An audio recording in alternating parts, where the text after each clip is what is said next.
Bonjour à tous, j'espère que vous êtes confortablement installés et que vous allez tous très bien. La première partie de cette vidéo traite du rayonnement et de la thermodynamique de l'atmosphère. Les 4 sous-parties seront d'abord des définitions de paramètres essentiels à ce cours.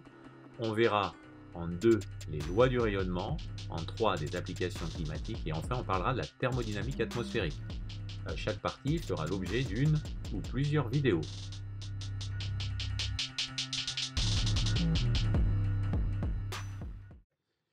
Cette vidéo est la suite de la partie définition faite dans la vidéo précédente. Nous avions vu la notion de flux. Dans un milieu matériel transparent, faisons le bilan radiatif de l'ensemble des flux qui vont exister. En premier, le flux incident, qu'on note FI, qui va traverser le milieu. Une partie de ce flux est absorbée par le milieu, on va l'appeler FA. Une autre partie est réfléchie par le milieu, ce sera FR, puis une partie sera diffusée et sera notée FD. Enfin, une partie sera transmise par le milieu matériel transparent et on l'appellera FT. Le bilan radiatif veut que la somme des flux issus du flux incident soit égale au flux incident de départ. Soit le flux incident, FI, est égal au flux réfléchi, plus le flux absorbé, plus le flux diffusé, plus le flux transmis. C'est le bilan radiatif pour un milieu matériel transparent. Une notion importante est celle du corps noir. Un corps noir, c'est un corps matériel idéal qui absorbe parfaitement toutes les radiations, quelle que soit leur longueur d'onde. Par exemple, une boîte fermée avec des murs de graphite ayant une petite ouverture sur l'une des faces latérales produit une bonne approximation du rayonnement du corps noir émanant de l'ouverture. On modélise aussi souvent un corps noir par une large enceinte percée d'un petit trou et contenant un gaz de photons en équilibre thermique et à une température constante.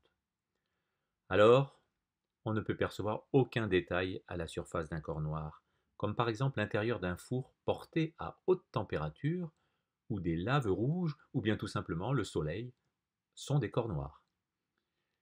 Enfin, les propriétés essentielles à retenir: la luminance d'un corps noir ne dépend pas de sa forme ou des matériaux le composant.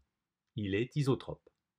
Un corps noir est une source idéale de type lambertien, c'est-à-dire qu'elle est une source de lumière dont la luminance est uniforme angulairement, c'est-à-dire identique dans toutes les directions, ou qui suit la loi de Lambert. Enfin, le spectre d'émission d'un corps noir ne dépend que de sa température.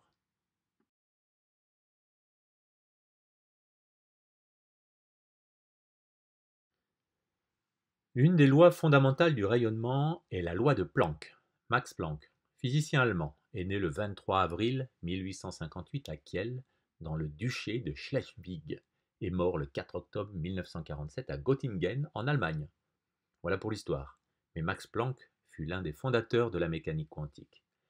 En octobre 1900, il détermine néanmoins la loi de répartition spectrale du rayonnement thermique du corps noir en introduisant la constante de Planck, sans en maîtriser l'interprétation physique.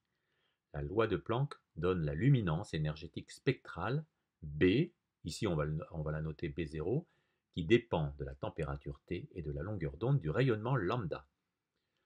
Donc la luminance spectrale émise dans la gamme de longueur d'onde lambda et lambda plus d lambda par un corps noir à température T vaut B indice 0 de T de lambda est égal à 2 fois H fois C au carré divisé par lambda puissance 5 multiplié par l'exponentielle de Hc sur la constante de Boltzmann fois lambda fois T, le tout moins 1.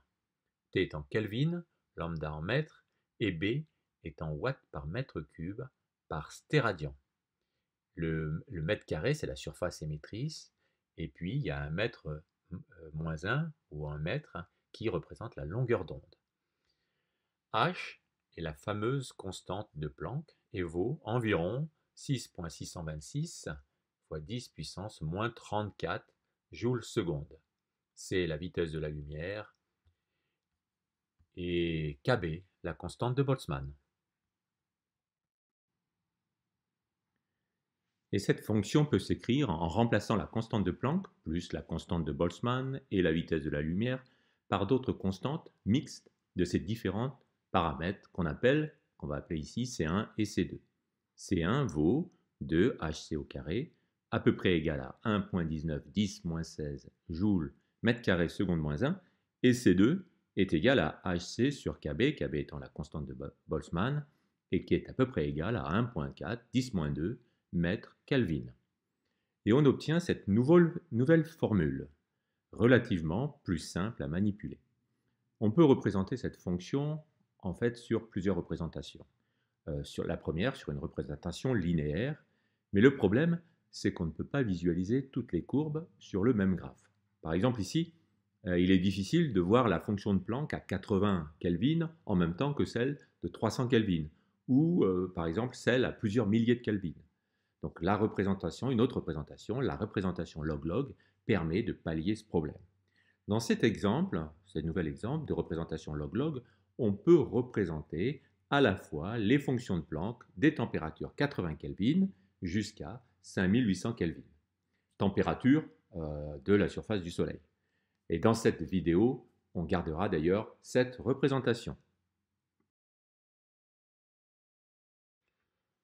À partir du spectre calculé, grâce à la fonction de Planck, on peut disposer les différents domaines spectraux. Les rayons X, au-delà de 10-2 micromètres de longueur d'onde, les ultraviolets, entre 10-2 et 0,4 micromètres, le visible, entre 0,4 et 0,8 micromètres, le proche infrarouge, entre 0,8 et 1,4 micromètres, l'infrarouge moyen, entre 1,4 micromètres et 3 micromètres, et au-delà, l'infrarouge thermique jusqu'à 1000 micromètres.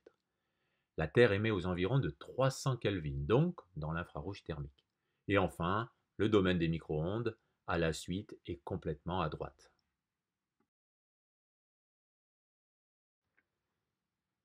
Alors voici une illustration de la correspondance entre la loi de Planck et la couleur des étoiles. L'émittance spectrale, en rouge ici, est présentée pour la température de surface de différentes étoiles. Le spectre visible, le petit arc-en-ciel, va rester sur l'image pour situer en fait le maximum de chacun des spectres. On présente ces étoiles telles qu'elles seraient vues par un œil humain, dans l'espace. Commençons par le Soleil, dont la température de surface est 5800 Kelvin.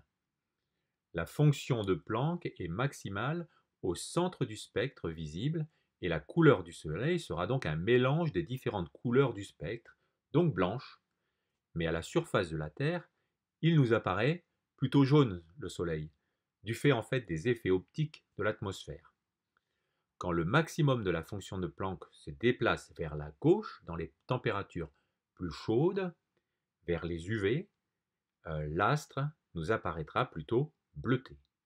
Ensuite, quand le maximum de la fonction de Planck se déplace vers la droite, vers les infrarouges, la température de surface de l'astre, ici qui est de 2000 Kelvin, l'étoile, alors nous apparaîtra plutôt rougeâtre.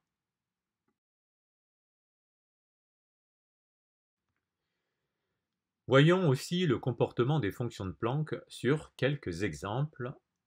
On se limitera sur cette animation à des corps qui vont de 100 Kelvin, plutôt froid, et à des corps jusqu'à 10 000 Kelvin, plutôt chaud.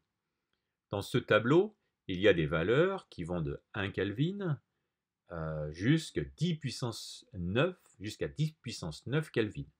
Mais restons dans ce premier domaine, c'est-à-dire entre 100 et 10 000 Kelvin. Et pour la température de 100 Kelvin, on a une longueur d'onde qui correspond au maximum de la fonction, qui est à 29 micromètres. Nous sommes dans l'infrarouge thermique et ceci correspond à des cas de planètes. Nous avons ensuite le cas de la Terre à 300 Kelvin qui va émettre aux alentours de 10 micromètres, toujours dans l'infrarouge thermique. Puis des cas des planètes plus chaudes à 1000 Kelvin qui vont émettre dans l'infrarouge moyen vers 3 micromètres. Enfin, le visible, entre 4150 et 7150 Kelvin, le cas des étoiles, et notamment de notre Soleil, vont émettre entre 0,4 et 0,8 micromètres. Ou bien des étoiles plus lointaines, dont la température est de l'ordre de 10 puissance 4 Kelvin, qui vont émettre dans les ultraviolets à la longueur d'onde de 290 nanomètres. Ensuite, le domaine des rayons X se trouvera quand la température sera de l'ordre de dizaines à centaines de millions de degrés. La fusion nucléaire en est en fait un bon exemple. Examinons aussi maintenant, et à la suite de cet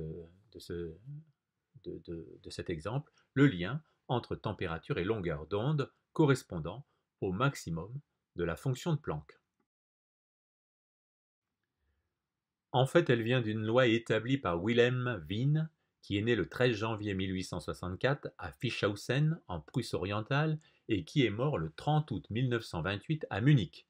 C'était un physicien allemand qui a reçu d'ailleurs, et notamment, le prix Nobel de physique de 1911 pour ses découvertes sur les lois du rayonnement de la chaleur. Il a donné notamment la loi de Wien en 1893, déduite en annulant la dérivée de la fonction de Planck, ce qui revient à trouver la longueur d'onde où se trouve le maximum spectral de rayonnement, c'est-à-dire le Bmax, en fonction de la température et de la longueur d'onde. Il trouve donc que lambda, la longueur d'onde, à Bmax est égal à petit b sur la température, sur grand T, où lambda est en mètres et T, la température, en Kelvin, avec petit b qui va s'appeler la constante de Wien, équivaut 2,898, environ 2,898, 10-3 mètres Kelvin. Ensuite, il est très facile d'en déduire la luminance énergétique spectrale maximum d'un corps noir à la température grand T. On trouve, et je vous encourage à faire le calcul parce que c'est facile, Bmax de T et de lambda est égal à 4,095 fois 10-6 multiplié par la température à la puissance 5. Ces paramètres lambda max et Bmax ne dépendent en fait que de la température, et ceci pour un corps noir. Selon donc la loi de Wien, la fonction de Planck, B0, B indice 0 de T et de lambda, qui représente la luminance énergétique spectrale, possède un maximum pour une longueur d'onde inversement proportionnelle à la température. Par exemple, pour une température de 5800 Kelvin, qui correspond à une température dans le visible, on trouve par la loi de Wien la valeur de 0,5 micromètre et la valeur de luminance spectrale de 2,7 10 puissance 13 watts par mètre cube par stéradian. De même, pour la température de 300 Kelvin, température approximative de la Terre, on trouve qu'un corps noir émet vers 10 micromètres. On peut faire quelques remarques sur l'allure de ces fonctions de Planck. La luminance énergétique spectrale est dissymétrique par rapport à son maximum. Elle diminue beaucoup plus rapidement du côté des petites longueurs d'onde par rapport aux grandes longueurs d'onde. La luminance énergétique, qui est l'intégrale de cette luminance spectrale entre 0 et l'infini, croît avec la température. Par exemple, l'intégrale pour une température de 300 Kelvin est plus petite que l'intégrale de la luminance spectrale pour la température de 5800 Kelvin. Un bon exercice numérique est de calculer ces intégrales. On trouve pour 300 Kelvin environ 460 watts par mètre cube par stéradian, à condition de prendre suffisamment de points sur la courbe pour l'intégrale numérique. De même, pour 5800 Kelvin, on trouve une valeur de 6,41 10 puissance 7 watts par mètre cube par stéradian. Même si la loi de Wien a été découverte après la loi de Stefan Boltzmann, j'ai préféré vous la présenter dans cet ordre. Joseph Stefan, né le 24 mars 1835 à Sveti-Péter en Autriche-Hongrie, est mort le 7 janvier 1893 à Vienne. Joseph était un physicien et mathématicien, mais aussi poète austro-hongrois de langue maternelle slovène. À l'époque, il est très connu à l'étranger, rédige de nombreux articles scientifiques et dont sa publication en 1879 sur le rayonnement du corps noir, où il énonce la fameuse loi qu'il trouve expérimentalement.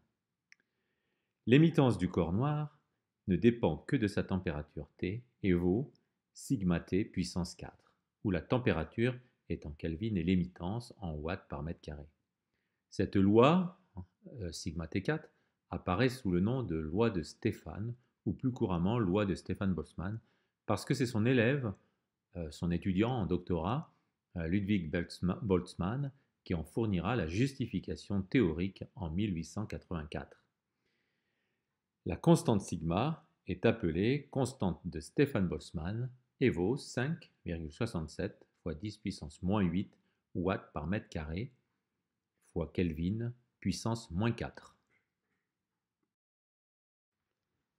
En appliquant la loi de Stefan-Boltzmann, c'est-à-dire en appliquant que l'émittance est égale à sigma T4, on trouve très facilement, calcul évidemment à refaire, pour la température de 5800 Kelvin, la valeur d'environ 6,41 10 puissance 7 watts par mètre cube par stéradian. Et de même, on trouve 460 watts par mètre cube et par stéradian pour 300 Kelvin. On retrouve bien les valeurs des intégrales calculées juste avant, correspondant à la luminance énergétique.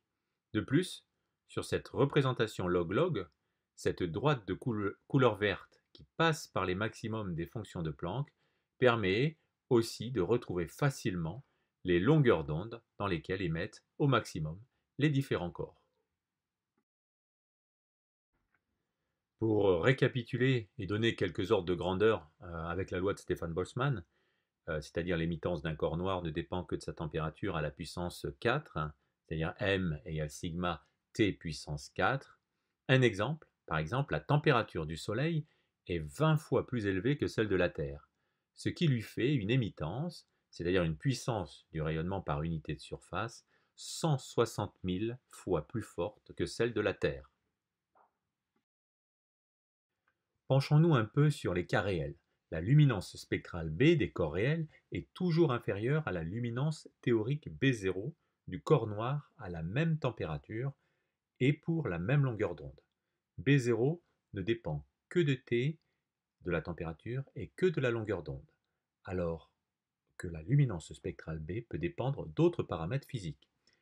L'émissivité spectrale est une propriété du corps qui, comme B, peut varier en fonction d'autres variables externes, comme les angles, l'azimut, l'élévation, ou internes, comme l'humidité, l'âge, la saison, etc.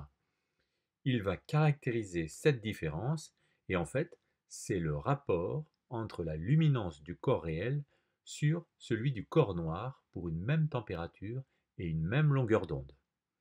L'émissivité est sans unité, et cette émissivité est toujours inférieure à 1. Un corps noir a une émissivité qui est égale à 1. Une émissivité égale à 0 indique en fait un corps parfaitement réfléchissant qui n'absorbe ni n'émet aucun rayonnement.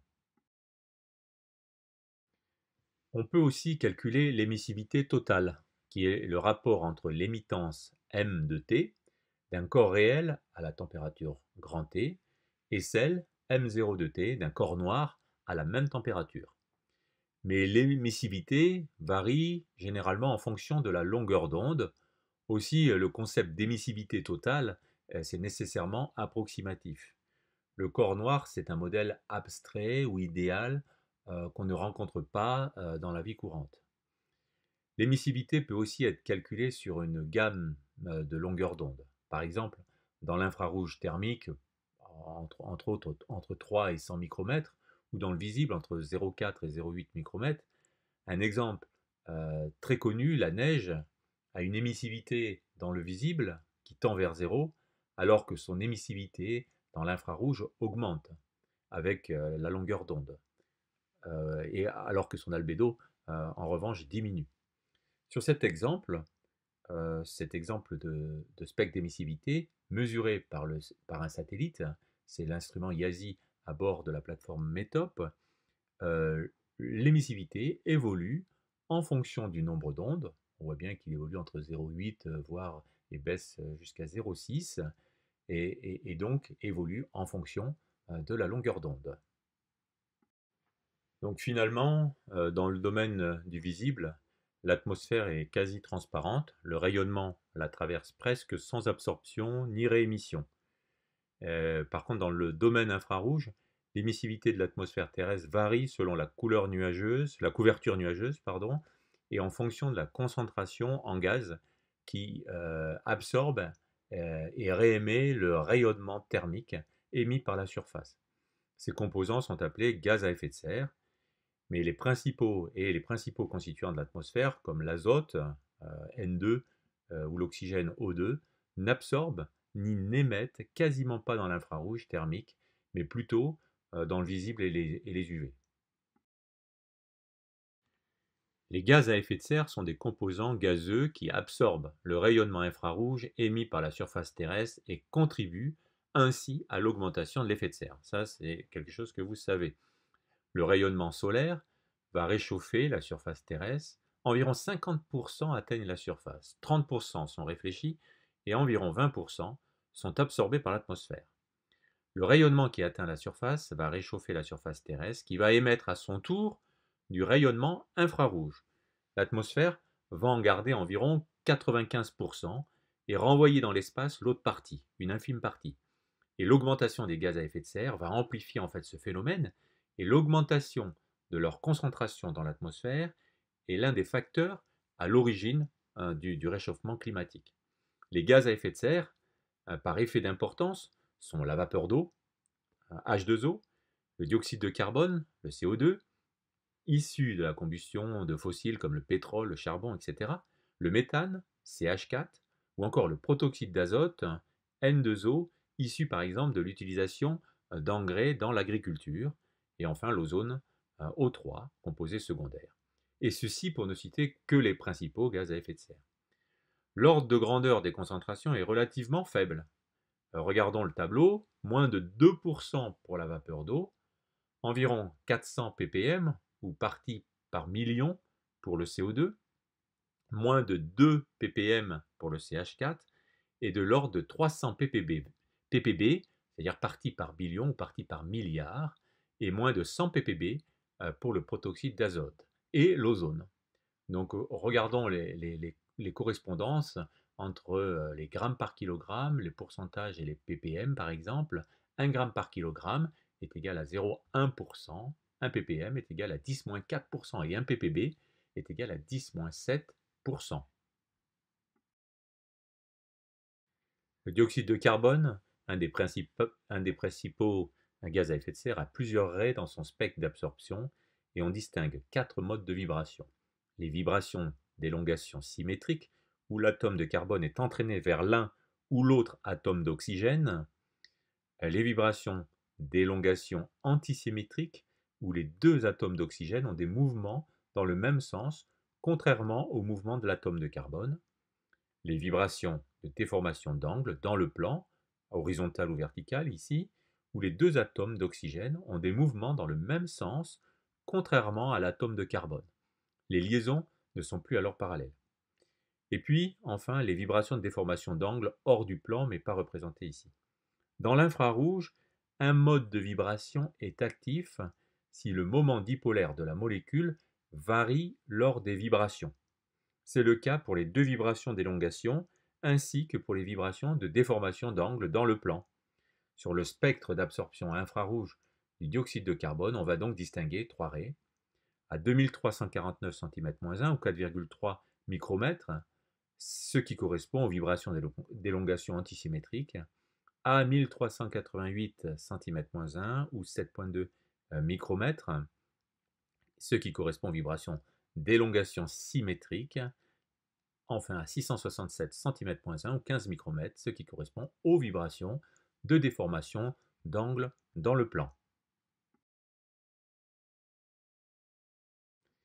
Comme la fonction de Planck implique une relation biunivoque entre la luminance spectrale B0, émise par un corps noir, et sa température T, on définit la température de brillance d'un corps réel de luminance L lambda comme la température du corps noir de luminance B0 à la longueur d'onde lambda. Ou encore pour un corps quelconque, une autre définition, et pour chaque longueur d'onde et chaque direction d'émission, on définit la température de brillance comme celle que devrait prendre le corps noir pour avoir la même luminance spectrale. Et donc voici la relation qui relie la température de brillance à la luminance énergétique. La température de brillance est toujours inférieure à la température physique, le corps noir émettant plus. la température de brillance sera inférieure à la température physique, d'autant plus que le corps émetteur a des caractéristiques qui sont différentes, qui s'éloignent de celles du corps noir. Par exemple, la température d'un miroir parfait serait de 0 Kelvin, ce qui en fait n'est pas le cas. En télédétection spatiale, il faut également prendre en compte l'influence du milieu atmosphérique. S'il n'est pas transparent à la longueur d'onde considérée, par exemple les raies d'absorption des gaz atmosphériques, la température mesurée depuis l'espace est en fait une moyenne pondérée des températures de brillance de la surface et de l'atmosphère. Comme les courbes représentant les fonctions de Planck ne se croisent jamais, il y a correspondance unique entre la longueur d'onde et la température de brillance.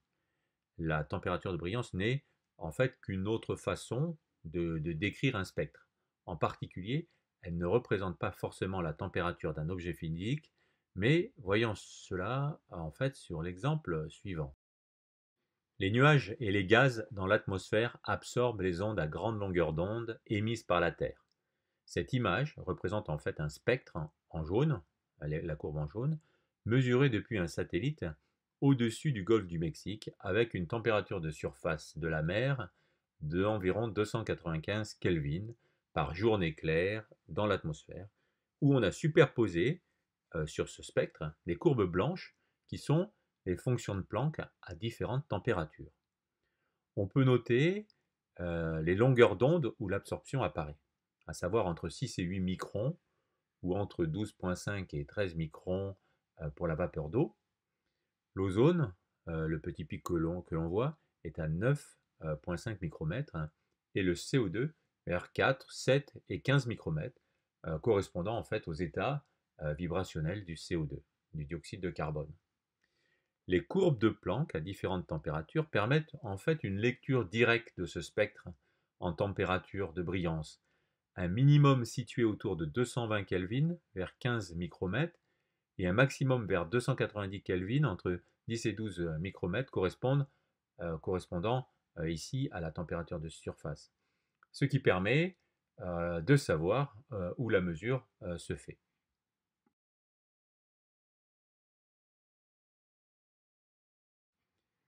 Un exemple d'utilité de passer de la luminance spectrale à la température de brillance, c'est la possibilité de faire ressortir en fait des détails de signature de gaz particuliers, comme par exemple certains gaz à effet de serre dans l'infrarouge thermique. Sur ces spectres mesurés par l'instrument spatial HERS en 2002, on a par exemple l'arrêt du dioxyde de carbone, le CO2, à environ 2400 cm-1 ou 4,3 micromètres, qui ne se voit pas du tout sur la courbe des luminances, alors qu'on la voit très bien sur la courbe des températures de brillance. J'ai rajouté ici en plus les différentes formules de B et de la température de brillance en fonction de la fréquence plutôt qu'en fonction de la longueur d'onde. Un petit exercice est de les retrouver puis de les tracer. Présentons maintenant la loi du rayonnement de Kirchhoff. C'est comme ça que ça se prononce apparemment, c'est un nom allemand. Cette loi exprime que l'émission et l'absorption sont liées en équilibre thermique. En fait, Gustav Robert Kirchhoff est né le 12 mars 1824 à Königsberg, en province de Prusse orientale. Il est mort à Berlin le 17 octobre 1887. Il est considéré comme l'un des plus grands physiciens, il était allemand, du 19e siècle, avec des contributions essentielles à l'électrodynamique, à la physique du rayonnement et à la théorie mathématique de l'élasticité. Alors, si on reprend notre bilan des flux, on a un flux incident, donc qui va traverser, qui va aller vers notre milieu matériel réel. On a par ailleurs aussi, pour le milieu matériel réel, un flux sortant qui est en fait la somme du flux réfléchi, plus le flux émis, plus le flux diffusé, plus le flux transmis.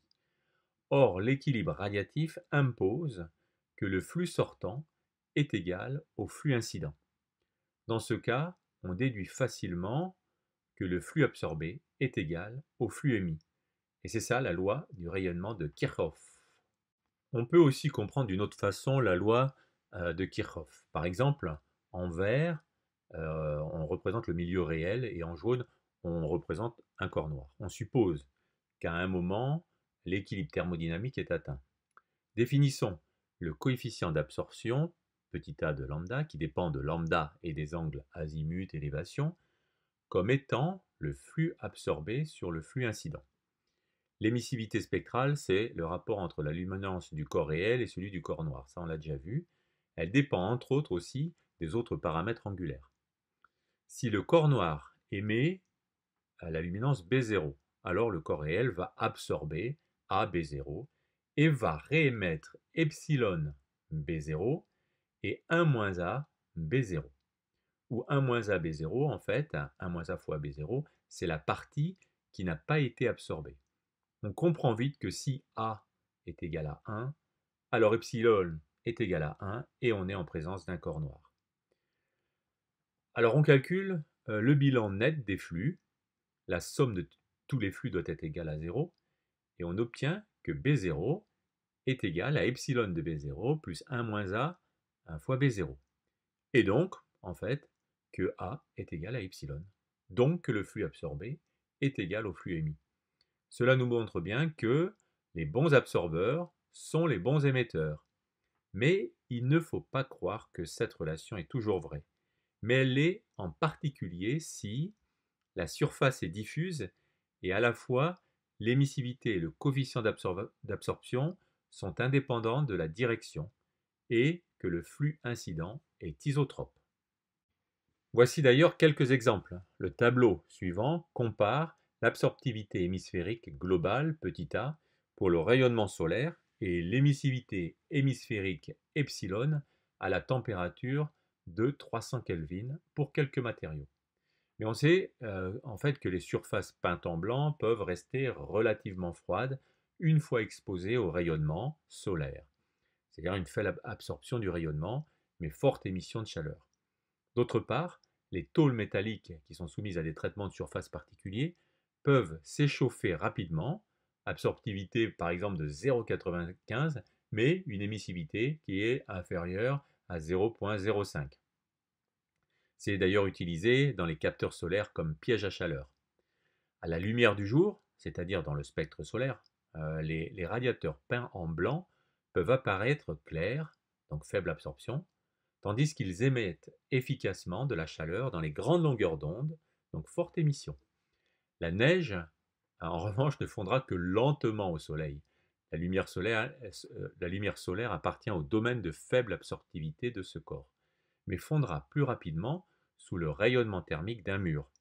Le rayonnement thermique appartient au domaine de forte émissivité, donc de forte absorptivité. Quelques exemples tirés de ces tableaux montrent par exemple des valeurs complètement différentes entre l'absorptivité et l'émissivité. Par exemple pour le blanc de zinc, donc cette tôle, la neige, le chrome poli, l'or poli.